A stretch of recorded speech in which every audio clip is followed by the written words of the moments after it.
On the 3rd of December, one day from the release of this video, Venezuela will hold a crucial and internationally condemned referendum that might drastically change the future of South America.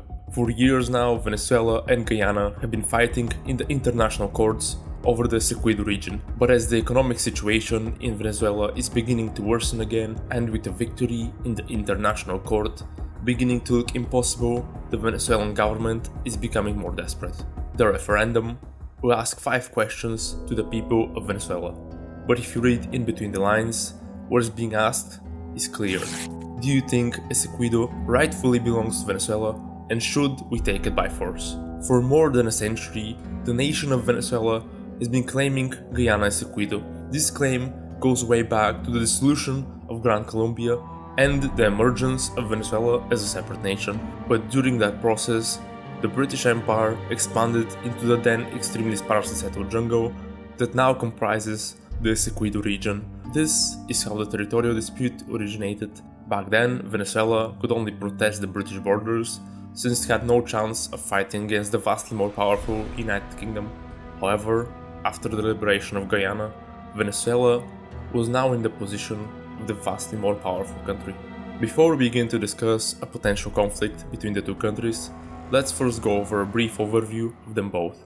Then I will explore how likely a war is to happen, and finally I will present a possible scenario on how the war might develop. I can bet most of you are familiar with Venezuela, and probably the first things that come to mind when you think of the country are oil, inflation and instability. But let's dive a little deeper and see how Venezuela has been doing in recent years. The current leader of the Venezuelan government is President Nicolas Maduro. He took office after the death of his predecessor Hugo Chavez, who formed the PSUV, which is the party Maduro is part of. However, since 2019, the presidency has been disputed between Nicolas Maduro and Juan Guaidó. Both leaders claimed their legitimacy over the office of president, and both were recognized by different countries and international organizations. Support for Guaidó began to decline after a failed military uprising and the failure to implement a transitional government between the two presidents. In December 2022, 3 of the 4 main opposition parties approved a reform to dissolve the interim government because it had failed to achieve its goals, and on the 5th of January this year, Guaidó's interim government was dissolved. Guaidó was exiled from the country on the 25th of April after entering Colombia to attend an international meeting. And on the 6th of October, an arrest warrant was issued against him by the Venezuelan government. He now resides in the United States. The presidential crisis did not only worsen domestic political affairs, it also served to exacerbate the sanctions imposed on Venezuela. Western sanctions had begun in 2010 and were mainly focused on associates of the Maduro administration, but after the beginning of the presidential dispute in 2019, the US applied additional economic sanctions on the petroleum, gold, mining, food and banking industries, which obviously worsened the domestic situation in Venezuela. However, recently in October, there has been a temporary lift on US sanctions on the oil, gas and gold industries in exchange for the promise of the release of political prisoners and a free 2024 election. This was done to help Venezuela recover its economy and lessen the ongoing crisis. If you're not aware, the country has actually been in a general crisis since Hugo Chavez, and the situation has only worsened under President Maduro. The crisis comprises of the worst economic crisis in Venezuelan history, a rise in starvation and poverty, and an increase in crime and disease. This all has resulted and is being perpetuated by 7.7 million people who have chosen to emigrate from the country. Recently, in 2021 and 2022, there has been a slight economic recovery in Venezuela, with 2022 seeing GDP growth of 15%. This is resulting from the government's implementation of more relaxed currency controls, which in turn has led to a partial dollarization of the Venezuelan economy, bringing with it an increase in financial stability and standard of life. However, 2023 was not as kind to Venezuela as its predecessor. This year saw economic activity decrease by 7% in its first half, and sadly, an escape from the crisis is again beginning to look impossible. Okay, let's stop talking about Venezuela because things are getting depressing. Moving on to Guyana, where things are looking a lot better, at least for now. Guyana gained its independence in 1966. It's the third smallest country in the mainland South American continent, but it's still comparable to Romania and Belarus by size. However, it is only home to 0.8 million people, which mostly live in the area surrounding the capital of Georgetown. The country is known for its diverse population, which includes people of East Indian, African, American and European descent. As many of you probably know, Guyana was a British colony, and it's actually the only country in South America whose official language is English. Guyana's economy relies on industries such as agriculture, mining and fuel exports. The country has rich biodiversity and is part of the Guyana Shield, a region with significant tropical rainforests. Guyana, as you might have guessed, is very sparsely populated, with the west side of the country only being home to about 100,000 people, and parts of the south being largely uninhabited. The country is split in two by the river Essequibo, with the west part, which is named after the river, being the contested region with Venezuela. The country's infrastructure also loosely follows the river and connects all the major cities. There are no real roads connecting Guyana to its western neighbor. In fact, Guyana only has a major road connection to Brazil, so most of the country's trade happens via water lanes. But the really important and unique thing about this country is its abundance of natural resources, namely rare metals and minerals, and since recently, a lot of oil. The country has deposits of bauxite, gold, diamonds, oil and gas, and is home to a large undisturbed rainforest. The importance of the country had been recognized by the Soviet Union, which is why Guyana is home to the largest Russian embassy in Latin America, and before the conflict in Ukraine, it was a recipient of major Russian investments. China, India, and the United States and European Union are also investors in the country, and recently ExxonMobil has been striking major oil deals with the Guyanese government. ExxonMobil is responsible for discovering the Liza, Piara, and Snog offshore oil fields, and is currently developing oil production and extraction infrastructure.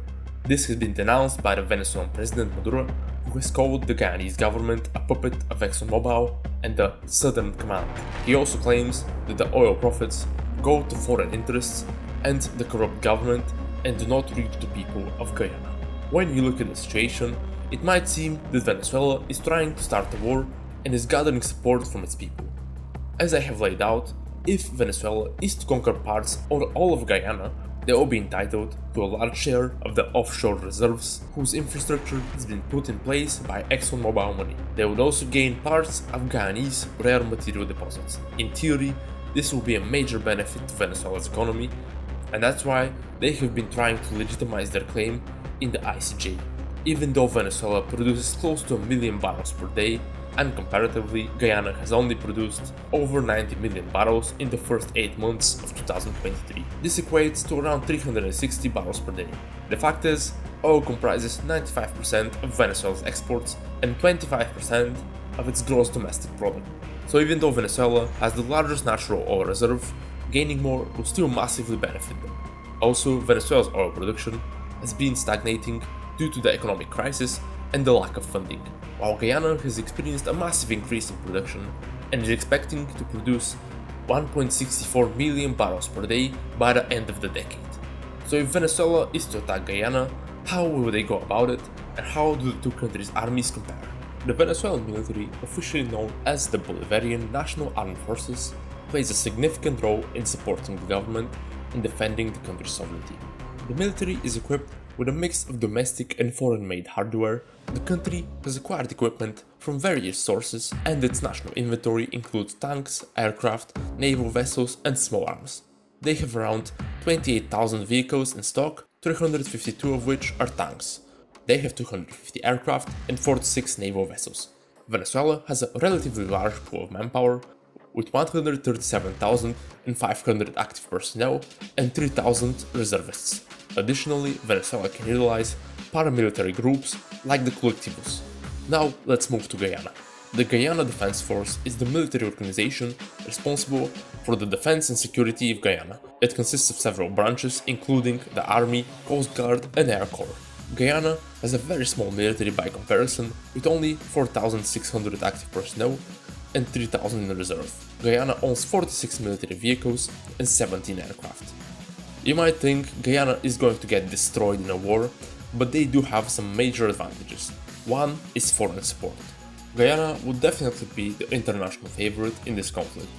They're a member of the CARICOM and the Commonwealth, and the US and the European Union have interest in the country. The Guyanese government has also been on a diplomatic campaign this month, expanding international support through social media, and as of the writing of this video, representatives of the Guyanese government are in Dubai. Guyana's second biggest advantage is the Essequibo region itself, or more specifically, the lack of infrastructure, low population density, and thick rainforest in the region. Guyana has been implementing a defense-in-depth strategy by specifically limiting development and migration to the west of the country and not building connective infrastructure to Venezuela. Before we start discussing what a war between those two countries could look like, let's try to assess how likely it is. Full disclosure, this is my educated guess, and I don't want it to be taken as fact. Complex geopolitical situations like this have a multitude of layers of information, most of which are inaccessible to the public, so most likely we would only be able to see the full picture in the future when this is all over. But as of now, Venezuela has been deploying troops on the border and has been very open with their claim to the Essequibo territory. I believe that if a referendum proves public support to be more than 70%, Venezuela will be very confident that its population will support the war, at least in the short term.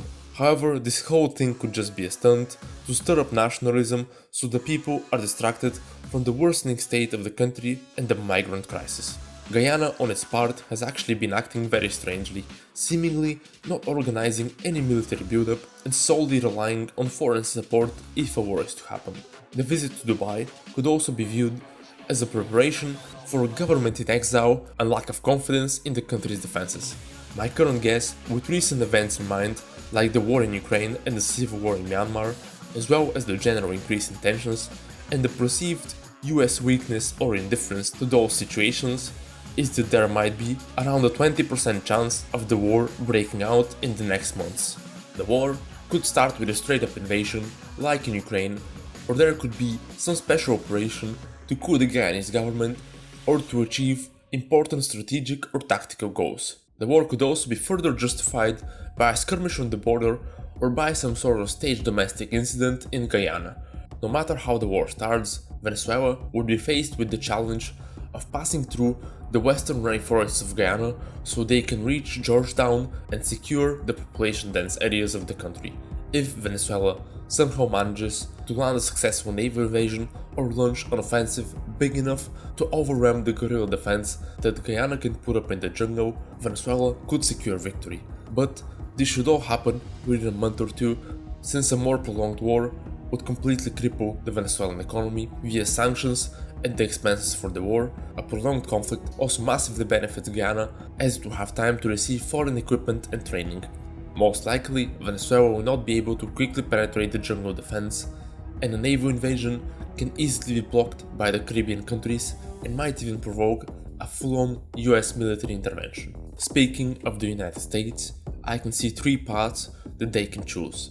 One is limited intervention, similar to what they're doing in Ukraine and Israel. The problem with that approach is that financial help for Guyana won't be a top priority, with most of the allocated funds going to Ukraine. And not to mention that the American public is already upset with the amount of funds allocated for this purpose. This will leave Guyana in the hands of the European Union, the Commonwealth and the Caribbean community, which are organizations that aren't made to organize military aid, so support from them will be limited. This approach will also further isolate Venezuela and make them drift towards Russia, Iran and China, who will be happy to support Venezuela and stir up trouble in America's backyard. And if America is to take the course of limited intervention and fail to prevent the annexation of Esequibo, there could be a threat of nuclear weapons being hidden in the dense rainforests, which can hide such weapons from satellites. Obviously, the United States should do everything possible to prevent a trump card like that being played against them.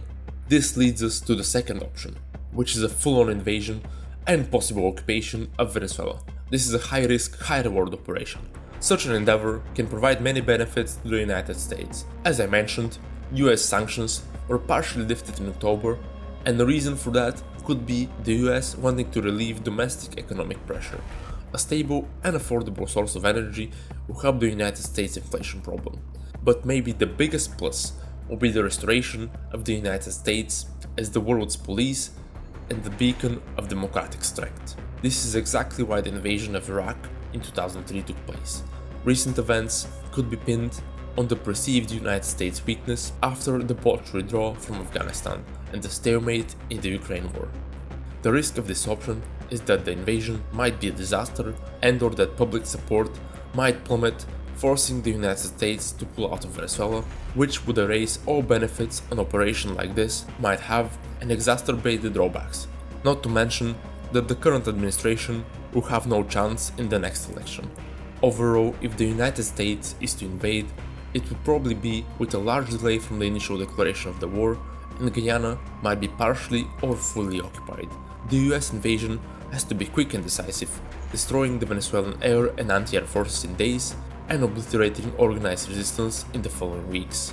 Option number 3 is, well, doing nothing.